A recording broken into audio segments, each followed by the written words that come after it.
A long straight wire of radius r carries a current I and is placed horizontally in a uniform magnetic field B, pointing vertically upward.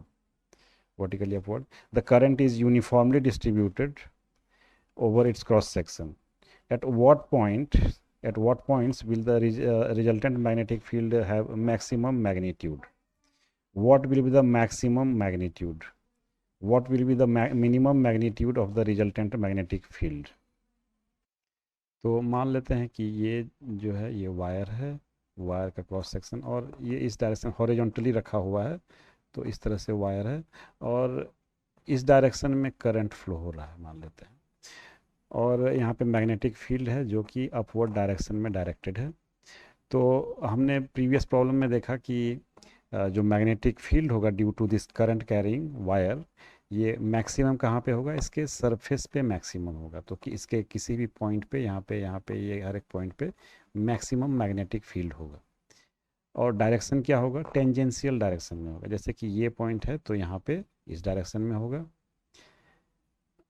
और ये point है यहाँ पे इस direction में होगा, ये पॉइंट है इस डायरेक्शन में होगा, और यहाँ पे इस पॉइंट पे इस डायरेक्शन में होगा। और मान लेते हैं कि ये जो मैग्नेटिक फील्ड है ड्यू टू दिस करंट, इसका वैल्यू है बी आई। तो आ, हम देख सकते हैं कि जब मैक्सिमम मैग्नीट्यूड कब होगा इस रिजल्टेंट मैग्नेटिक फील्ड का, जब दोनों सेम डायरेक्शन में हो। तो ये external magnetic field upward direction में है, तो बी आई का डायरेक्शन भी क्या होना चाहिए for maximum, that should also be in the same direction, that is upward direction. तो अपवर्ड डायरेक्शन कहाँ पे होगा, इस पॉइंट पे, लेफ्ट साइड वाले पॉइंट पे अपवर्ड डायरेक्शन में होगा। तो ये सेंटर है, सेंटर से डायरेक्टली जो लेफ्ट साइड में जो पॉइंट होगा on the surface, that will at that point will be maximum value of resultant magnetic field। तो ए का हम आंसर लिख सकते हैं यहाँ पे फर्स्ट पार्ट में, व्हाट पॉइंट्स, तो इसके लिए हम लिख सकते हैं at left most point from the centre, centre से जो लेफ्ट मोस्ट पॉइंट होगा, looking along current, तो करंट की डायरेक्शन में अगर देखेंगे हम, तो ये लेफ्ट मोस्ट पॉइंट होगा, क्योंकि उस डायरेक्शन से देखने से वो ये उल्टा हो जाएगा, राइट मोस्ट पॉइंट हो जाएगा। तो इधर से जब देखेंगे तो ये left most point, and on the surface of the wire, right. और दूसरा पार्ट में यहाँ पे पूछ रहा है maximum magnitude, what will be the maximum magnitude, इसका वैल्यू भी पूछ रहा है। तो बी रिजल्टेंट जो हो जाएगा का जो मैक्सिमम मैग्नीट्यूड है, ये क्या हो जाएगा, बी का मैग्नीट्यूड प्लस बी आई, तो ये हो जाएगा बी प्लस इसका मैग्नीट्यूड क्या हो जाएगा बी आई का, mu not into I divided by 2 pi, और इसका रेडियस है आर, तो ये हो जाएगा B plus mu naught I divided by 2 pi R. This is the value of maximum magnetic field. Part B में पूछ रहा है minimum magnitude of resultant magnetic field. तो मिनिमम मैग्नीट्यूड क्या हो सकता है वो डिस्कस करेंगे अभी। तो हम जानते हैं कि ये जो बी आई है, magnetic field due to current, ये क्या होगा, पहले इंक्रीज करेगा फ्रॉम सेंटर पे 0 होगा, उसके बाद ये इंक्रीज करेगा, और सरफेस पे क्या होगा, मैक्सिमम होगा। ये आर हो गया, ये एक्स के हिसाब से वेरी करेगा, और ये फिर सरफेस के बाद जो है ये इस तरह से डिक्लाइन करेगा। तो मान लेते हैं कि ये जो है ये maximum value of B I है, बी आई का मैक्सिमम वैल्यू ये है। और हम जानते हैं कि अपवर्ड डायरेक्शन में बी पॉइंट कर रहा है, तो इसका जो रिजल्टेंट होगा उसका मिनिमम वैल्यू कब होगा, जब जो बी आई है वो डाउनवर्ड डायरेक्शन में पॉइंट करना चाहिए, तब दोनों का जो ये डिफरेंस होगा वो मिनिमम वैल्यू हमें प्रोवाइड करेगा। अब मतलब यहाँ इस पॉइंट से राइट साइड में अगर हम देखेंगे तो ये दोनों अपोजिट डायरेक्शन में पॉइंट कर रहे हैं, तो their resultant can be minimum. तो अब इसमें दो केस बनते हैं, या तो ये जो बी आई है this is greater than B और लेस देन बी, दोनों में से कोई एक बड़ा हो सकता है। तो केस वन में जो है, केस वन में क्या लेते हैं कि B I is greater than और इक्वल टू बी। अगर ये वैल्यू बड़ा है और बी आई का वैल्यू छोटा है, तो बी का वैल्यू यहाँ पे भी कहीं पे आ सकता है कि मान लेते हैं यहाँ पे बी का वैल्यू इस तरह से है, दिस इज बी, और ये क्या है, बी आई का मैक्सिमम वैल्यू है। तो हम जानते हैं कि दोनों अपोजिट डायरेक्शन में पॉइंट कर रहे हैं, तो ये जो पॉइंट होगा इस पॉइंट पे दोनों का वैल्यू सेम हो जाएगा, और इस पॉइंट पे भी दोनों का वैल्यू सेम हो जाएगा। तो क्या होगा, दोनों का वैल्यू एक दूसरे को कैंसिल करेगा और total magnetic resultant magnetic field जो होगा वो जीरो होगा। तो ये कौन सा कंडीशन है, यहाँ पे हम बी आई का वैल्यू लिख देते हैं, that is mu naught I divided by 2 pi R is greater than equal to B.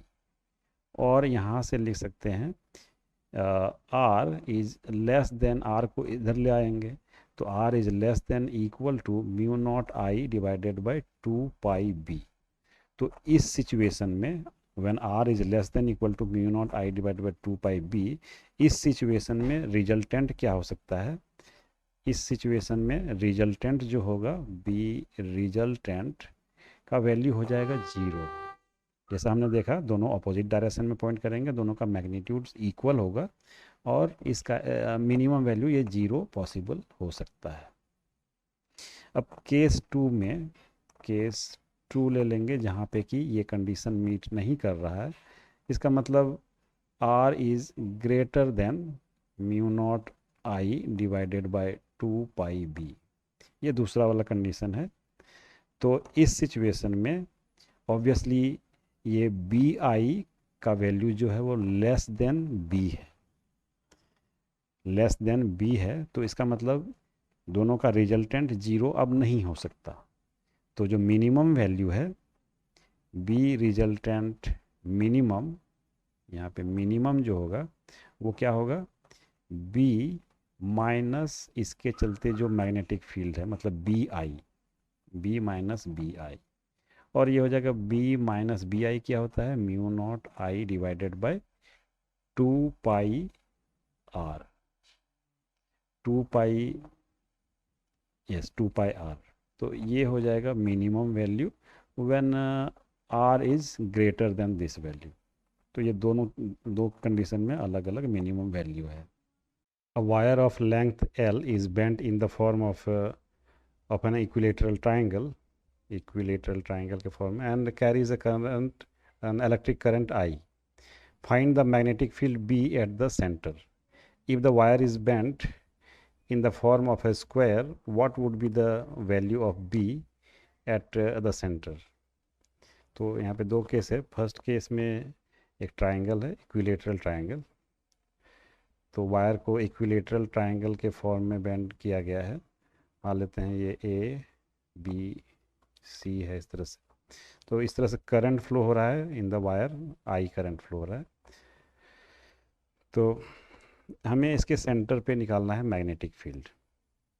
तो यहाँ पे अगर हम देखेंगे कि इस वायर ए बी वायर जो है, इसके चलते जो मैग्नेटिक फील्ड होगा एट द सेंटर, ये क्या होगा, इनटू द पेज होगा, और ये डिस्टेंस जो है ये परपेंडिकुलर डिस्टेंस हो जाएगा, और इसके चलते जो मैग्नेटिक फील्ड है वो भी इनटू द पेज, और ये इसका परपेंडिकुलर डिस्टेंस होगा, और इसके चलते भी सेम होगा, ये परपेंडिकुलर डिस्टेंस होगा और इनटू द पेज होगा। तो तीनों के चलते बेसिकली जो मैग्नीट्यूड है, क्योंकि ये इक्विलेटरल ट्राइंगल है, तो ये एंगल्स भी तीनों के लिए सेम हो जाएगा। ये जो एंगल्स है 45 डिग्री, सॉरी 60 डिग्री, यहाँ पे ये एंगल हो जाएगा 60 डिग्री, और ये एंगल भी 60 डिग्री हो जाएगा। और ये टोटल लेंथ L है, तो एक साइड का लेंथ जो है कितना हो जाएगा, L/3 हो जाएगा, और ये जो यहाँ से यहाँ तक है दिस डिस्टेंस, ये डिस्टेंस कितना हो जाएगा, l/6 हो जाएगा। अब ये जो हाइट है, ये हाइट कितनी हो जाएगी, ये हो जाएगी l/6 मल्टीप्लाइड बाय 10 30 डिग्री। इसका मतलब ये हो गया ये l/6√3। इसकी हाइट कितनी, इसका परपेंडिकुलर डिस्टेंस बेसिकली कितना हो जाएगा, l/6√3। इसका भी परपेंडिकुलर डिस्टेंस सेम हो जाएगा l/6√3, इसका भी परपेंडिकुलर डिस्टेंस सेम हो जाएगा। तो बेसिकली तीनों वायर के चलते सेम मैग्नीट्यूड का मैग्नेटिक फील्ड बनेगा एट द सेंटर C। तो यहाँ पे BC जो होगा उसको हम लोग लिख सकते हैं 3 टाइम्स, तीनों के चलते सेम है, तो 3 times B due to any one of the wire, that is मान लेते हैं कि AB। तो ये हो जाएगा 3 टाइम्स B ऑफ AB, ये क्या हो जाएगा, mu not into I divided bye 4 pi into perpendicular distance that is l/6√3 multiplied by sine theta 1 plus sine theta 2। Theta 1 and theta 2 दोनों सेम है 60 डिग्री, तो 2 टाइम्स साइन 60 हो जाएगा। तो ये हो जाएगा 6√3, ऊपर चला जाएगा तो ये 9√3 mu naught I divided by 2 pi multiplied by 2 sine 60 हो जाएगा √3। तो ये हो गया 27 mu naught I divided by, यहाँ पे L छूट गया था L, तो 2 पाई L, ये हो गया magnetic field at the centre of the equilateral triangle. अब पार्ट बी में पूछ रहा है कि अगर इसे स्क्वायर के फॉर्म में बेंड किया होता, मान लेते हैं ये इस तरह से स्क्वायर है, तो अब क्या होगा, magnetic field at the centre, इस तरह से I करंट फ्लो हो रहा है, सेम सिचुएशन है, I करंट फ्लो हो रहा है, तो इसके सेंटर यहाँ पे निकालना है। तो इस केस में अब क्या होगा, ये साइड का जो लेंथ होगा l/4 होगा, क्योंकि टोटल लेंथ L है, और ये जो डिस्टेंस होगा perpendicular distance that will be equal to l/8। ये परपेंडिकुलर डिस्टेंस l/8 हो जाएगा। और ये जो एंगल्स हैं, ये एंगल और ये एंगल, ये कितना हो जाएगा, 45 डिग्री हो जाएगा ईच। तो फिर से हम यहाँ पे लिख सकते हैं कि मान लेते हैं ये इसका नाम इस तरह से ABCD और सेंटर C। तो BC, फिर से अगर हम यहाँ पे देखेंगे तो इस वायर के चलते जो मैग्नेटिक फील्ड होगा that will point into the page, इसके चलते भी इनटू द पेज, और मैग्नीट्यूड सबके चलते सेम होगा और डायरेक्शन भी सेम है। तो बेसिकली ये हम लोग लिख सकते हैं 4 times B due to AB, और ये लिखेंगे 4 times B due to AB, क्या हो जाएगा, mu not into I divided by 4 pi into perpendicular distance that is l/8 multiplied by 2 times sine 45 degree, sine 45 degree, और ये हो जाएगा 8√2 mu naught I divided by pi L। तो ये हो जाएगा magnetic field at the centre. A circular loop of radius r carries a current I. Another circular loop of radius r much less than capital R carries a current I and is placed at the center of the larger loop. The planes of the two circles are at right angles to each other. Find the torque acting on the smaller loop. तो एक बिगर loop है, इस तरह से एक बिगर loop है जिसका कि रेडियस कैपिटल R है, और इससे I करंट फ्लो हो रहा है। तो due to this current carrying loop, यहाँ पे एक मैग्नेटिक फील्ड होगा at the centre that is B। तो B is given by mu not into I divided by 2R। तो ये हो गया मैग्नेटिक फील्ड, और इसका डायरेक्शन अपवर्ड डायरेक्शन में है।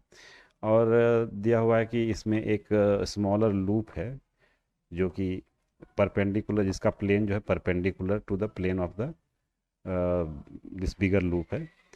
तो इसमें करंट I फ्लो हो रहा है, इसका जो रेडियस है दैट इज R।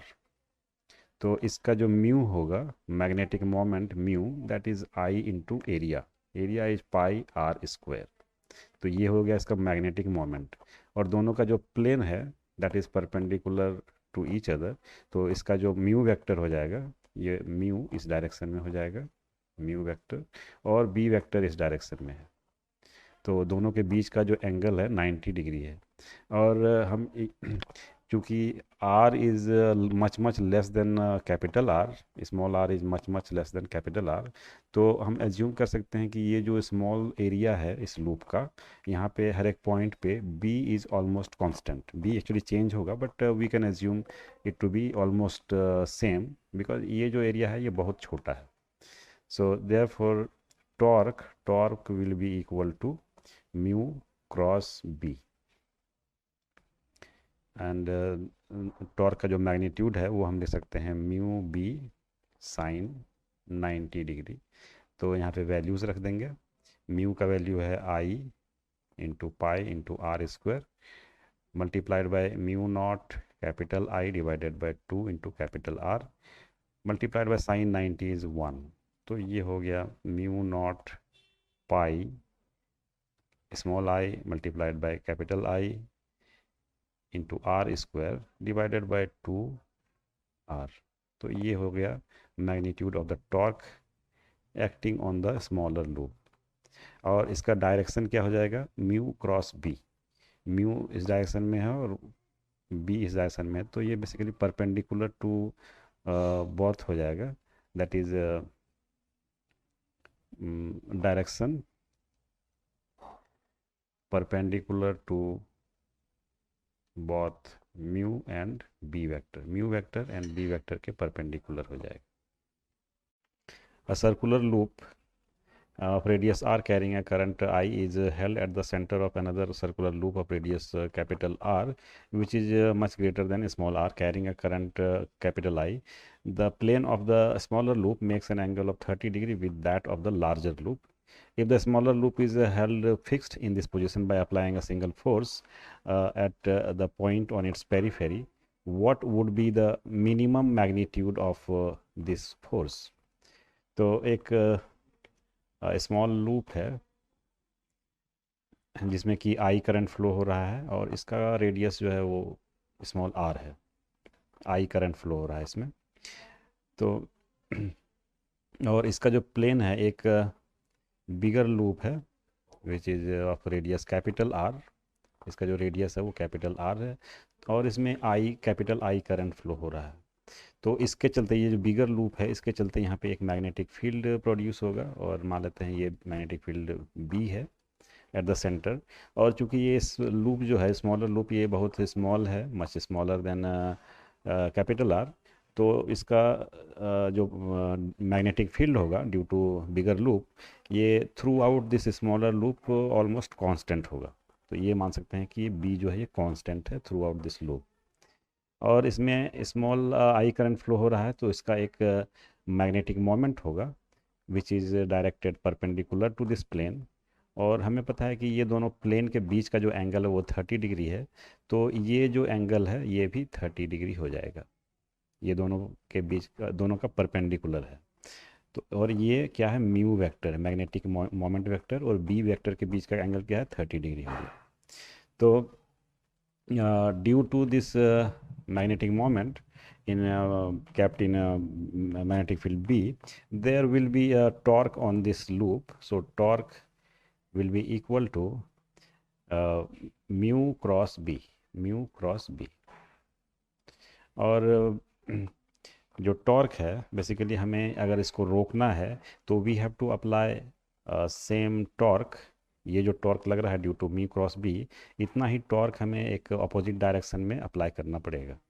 तो बेसिकली इस डायरेक्शन में अगर हम एक फोर्स लगाएं, मान लेते हैं इस डायरेक्शन में अगर हम एक फोर्स लगा रहे हैं F, तो और ये जो रेडियस है, रेडियस R है इसका, तो इसका जो टॉर्क होगा, torque due to this force will be equal to F cross radius R vector, F cross R vector will be equal to mu cross B। अब इसका जो मैक्सिमम हमें यहाँ पे निकालना है minimum magnitude of this force.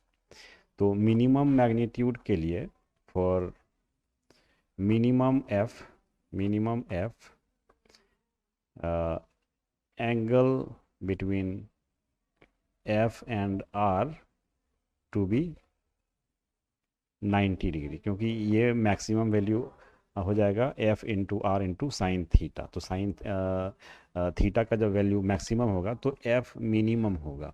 So therefore f into R, ये हमें फाइंड करना है कि ये फोर्स कितना लगाना है, multiplied by radius of the smaller loop will be equal to mu cross B. तो म्यू कितना हो जाएगा इसका, I into small I into area, area क्या है pi R square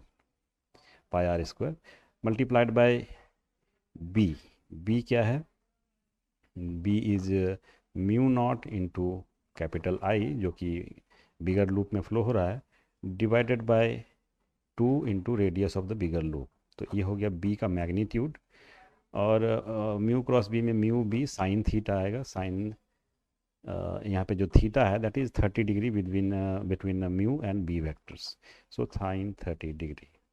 and therefore F जो हो जाएगा, एफ यहाँ पे एक आर कैंसिल आउट हो जाएगा, तो ये हो जाएगा mu naught small I capital I into mu naught small I capital I into pi R divided by, यहाँ पे साइन 30 का वैल्यू हाफ हो जाएगा तो 4r।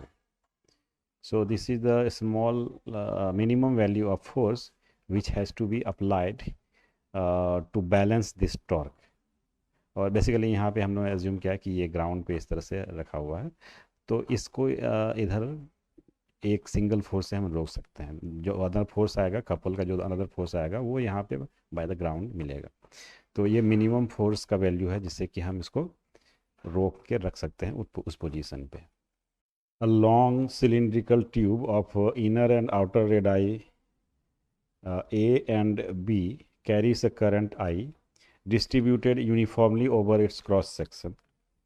Find the magnitude of the magnetic field at a point just inside the tube and just outside the tube. तो ये दोनों point पे हमें मैग्नेटिक फील्ड का मैग्नीट्यूड फाइंड करना है। तो अब सिलेंडर इस तरह से है, इसका इनर रेडियस जो है, सो this is the inner radius and this is the outer radius, ये बी है और इनर रेडियस ए है, एंड लेट अस से this is the axis of the tube. तो इस तरह से ट्यूब है एंड इस तरह से इसका मटेरियल ऑफ द ट्यूब है, यहाँ पे हॉलो है और ये एक्सटर्नल रेडियस क्या है, बी है। तो पार्ट ए में हमें फाइंड करना है just inside the tube magnetic field का मैग्नीट्यूड। तो जस्ट इनसाइड द ट्यूब ये पॉइंट कुछ इस तरह से इधर हो जाएगा। अगर यहाँ पे हम इस पॉइंट के थ्रू एक एम्पीरियन लूप लेंगे इस तरह से अगर एम्पीरियन लूप लिया तो इस लूप का जो रेडियस होगा that will B A, because just inside है तो वो ए के इक्वल हो जाएगा। इस लूप का रेडियस कितना हो गया, ए हो गया। और बाय एम्पियर्स लॉ हमें पता है कि integration of B dot D L will be equal to mu not into I passing through the surface enclosed by this Amperian loop। तो इस केस में आई लिख देते हैं अभी, and that will become zero basically, कि इसके थ्रू कोई करंट पास नहीं हो रहा है इस सरफेस के थ्रू। अब यहाँ पे बी डॉट डी एल जो है उसके बारे में ज़रा बात कर रहे हैं, क्योंकि ये सिमेट्रिकल लूप है। ये जो एम्पीरियन लूप है this is symmetrical with respect to this cylinder that is tube, cylindrical tube. तो जो मैग्नेटिक फील्ड होगा इसके हर एक पॉइंट पे इक्वल होगा। तो ये मान लेते हैं मैग्नेटिक फील्ड है, और द मैग्नेटिक फील्ड भी टेंजेंशियल टू दिस लूप। तो जो एंगल है between D L and B that will be 0 degree. तो बी डॉट डी एल का इंटीग्रेशन क्या हो जाएगा, बी चूँकि कांस्टेंट है, सिमेट्रिकली है ये लूप, तो बी आउटसाइड आ जाएगा and integration of D L, और कॉस थीटा बेसिकली 1 हो जाएगा क्योंकि theta is 0 between D L and B. तो ये इंटीग्रेशन ऑफ dl हो गया equal to mu not into I, mu naught क्या इंटू 0 हो जाएगा। So basically this will become 0 and therefore B क्या हो जाएगा equal to 0 divided with dl का इंटीग्रेशन 2 पाई a, तो ये 0 हो जाएगा। तो inside, just inside the point पे क्या हो जाएगा, मैग्नेटिक फील्ड का मैग्नीट्यूड 0 हो गया। अब पार्ट बी में पूछा जस्ट आउटसाइड, तो जस्ट आउटसाइड, इस सिलेंडर के जस्ट आउटसाइड अगर हम एक पॉइंट लें, मान लेते हैं ये पॉइंट है, तो इसके जस्ट आउटसाइड निकालना है। तो इसके हम एक एम्पीरियन लूप लेते हैं which is circular path passing through this point. तो अगेन ड्यू टू सिमेट्री, अगर ये जो एम्पीरियन लूप मैंने लिया है ये सिमेट्रिकली प्लेस्ड है about this current carrying cylindrical tube. तो यहाँ पे फिर से जो मैग्नीट्यूड ऑफ बी होगा that will B same through out the loop, और ये किधर इसका डायरेक्शन होगा, pointing in tangential direction at all the points, सारे पॉइंट्स पे टेंजेंशियल डायरेक्शन में होगा। और मान लेते हैं ये बी है, तो डी एल जो एलिमेंट लेंगे, D L along this loop, तो डी एल और बी के बीच का जो एंगल होगा, डी एल वैक्टर और बी वैक्टर के बीच का एंगल 0 डिग्री होगा अगेन। तो यहाँ से बाय एम्पियर्स लॉ हम ले सकते हैं बी डॉट डी एल का integration will be equal to mu naught multiplied by I passing through that surface enclosed by this loop. तो लेफ्ट साइड का जो इंटीग्रेशन हो जाएगा वो B and integration of D L is equal to mu not into I. Therefore b जो हो जाएगा ये mu naught I divided by integration of D L, this is basically 2 pi b, that is the perimeter of this Amperian loop। तो ये b का value हो जाएगा for external point just outside the tube। A long cylindrical wire of radius b carries a current I distributed uniformly over its cross section। Find the magnitude of the magnetic field at a point inside the wire at a distance a from the axis। तो इस तरह का एक wire दिया हुआ है, cylindrical wire, और इसका जो रेडियस है दैट इज़ बी रेडियस, और ये सॉलिड वायर है, और मान लेते हैं कि ये जो है इसका एक्सिस है। तो एक्सिस से ए डिस्टेंस पे एक पॉइंट है, और इस पॉइंट पे हमें magnitude of magnetic field find करना है। तो यहाँ पे हम क्या करेंगे कि एक एम्पीरियन लूप ले लेंगे इस तरह से, passing through this point, Amperian loop passing through this point. तो इस लूप का, ये सर्कुलर लूप लेंगे, तो ये जो सर्कुलर लूप है इसका एरिया क्या हो जाएगा, पाई इंटू ए स्क्वायर। तो और इससे करंट कितना पास हो रहा है, आई करंट पास हो रहा है, तो करंट डेंसिटी जो हो जाएगा J will be equal to I divided by cross section area that is pi B square, ये हो जाएगा current density. And therefore I through the loop, ये जो लूप है इसके इस क्रॉस सेक्शन एरिया से कितना आई पास हो रहा है, that will be equal to current density multiplied by cross section area that is pi A square. तो यहाँ पे रख देंगे I divided by pi B square multiplied by pi A square. तो ये हो जाएगा I into A square divided by B square. ये हो जाएगा current passing through this surface bounded by the Amperian loop. अब यहाँ पे ये जो लूप हमने लिया है, ये circular loop, this is basically symmetrically placed with respect to the wire. ये जो करंट कैरिंग वायर है इसके सिमेट्रिकली प्लेस्ड है।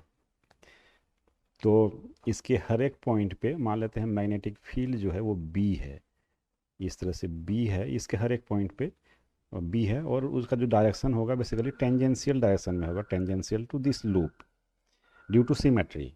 अब इसमें कोई भी हम अगर डी एल एलिमेंट लेते हैं, डी एल एलिमेंट लिया और यहाँ पे ये मैग्नेटिक फील्ड का डायरेक्शन इस तरह बी हो गया, तो डी एल वेक्टर और B vector,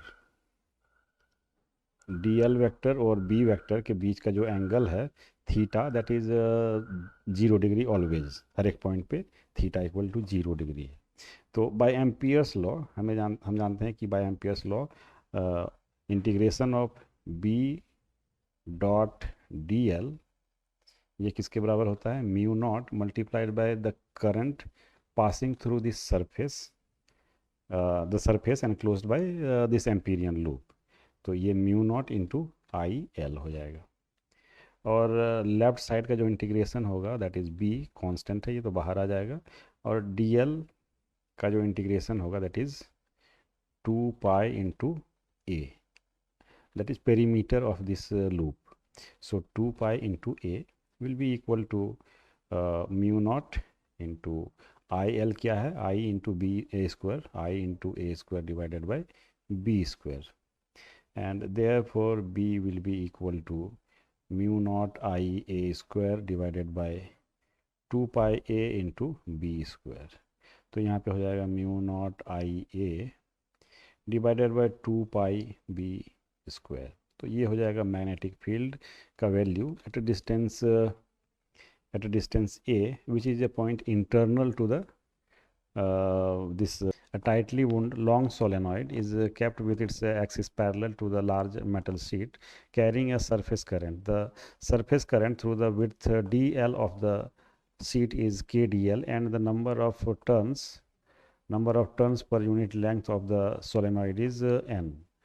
The magnetic field near the center of the solenoid is found to be 0. Magnetic field is found to be 0. Find the current in the solenoid. If the solenoid is rotated to make its axis perpendicular to the metal sheet, what will be the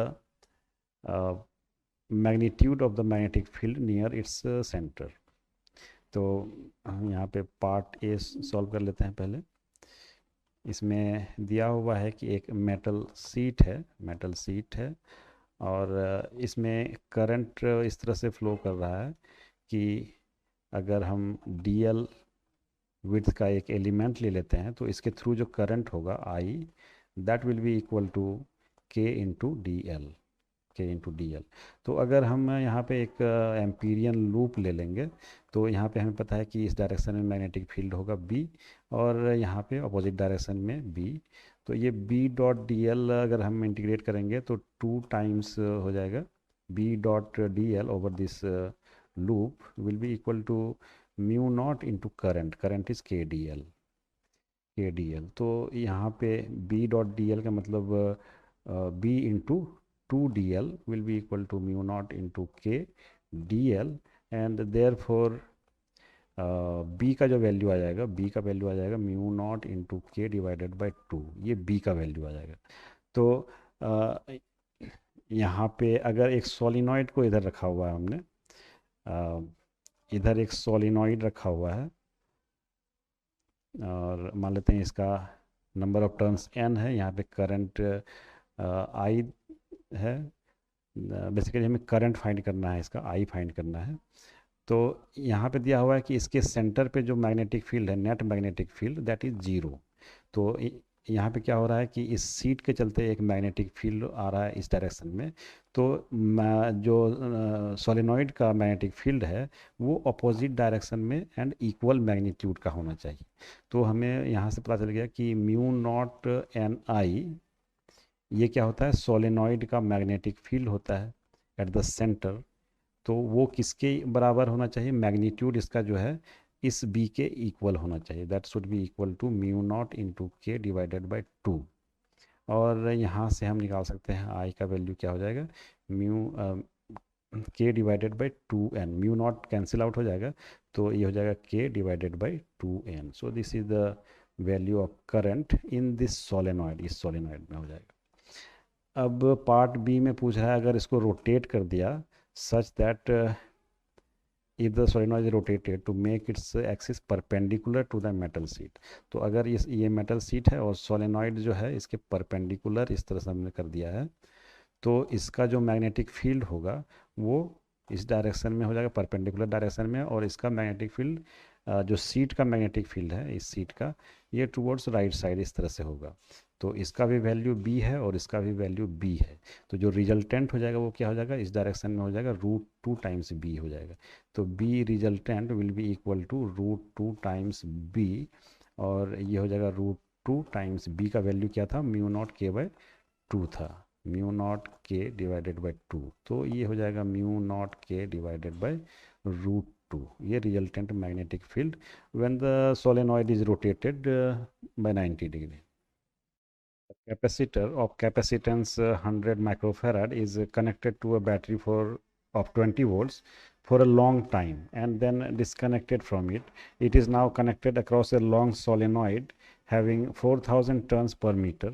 It is found that the potential difference across the capacitor drops to 90% of its maximum value in 2 seconds. Estimate the average magnetic field produced at the center of the solenoid during this period. तो जो capacitor है उसे long time तक charge करने का मतलब वो fully charge हो जाएगा 120 वोल्ट तक। सो क्यू नॉट जो उस पर चार्ज होगा initial charge, that will be equal to C into potential EMF of the battery जाई। तो यहाँ पे सी का जो वैल्यू है that is 100 microfarad 10⁻⁻6 multiplied by 20 volt, तो ये हो जाएगा 2 इंटू 10⁻³ कूलम। और after 2 second, so let's call it Q, ये क्या हो जाता है c इंटू 0.9 जाए, इसको v 0.9 टाइम्स जाए। तो 90% of the maximum voltage, that is maximum voltage कितना है, जाए है, तो उसका 90% मतलब 0.9 इंटू जाए हो जाएगा। सो ये हो जाएगा 100 इंटू 10⁻⁻6 मल्टीप्लाइड बाय 0.9 इंटू 20, और ये हो गया 1.8 into 10⁻³ coulomb. Therefore delta Q जो होगा, चार्ज जो फ्लो किया है, that will be equal to 2 into 10⁻⁸ minus 1.8 into 10⁻³ sorry -3 है यहाँ पे, this is -3 minus 1.8 into 10⁻³ coulomb, और ये हो जाएगा 0.2 into 10⁻³ coulomb. And therefore I average जो होगा current, average current, that will be equal to delta Q divided by delta T, और ये हो जाएगा 0.2 into 10⁻³ divided by 2 second, that will be equal to 10⁻⁴ ampere. And therefore B average, average magnetic field, that will be equal to μ0 into n into I average. तो यहाँ पे μ0 का value है 4 pi into 10⁻⁷ multiplied by number of turns, that is 4000 multiplied by I average 10⁻⁴ ampere. तो ये हो जाएगा, इसका जो वैल्यू आ जाएगा that will B 16 pi into 10⁻⁸ Tesla. So this is the final answer.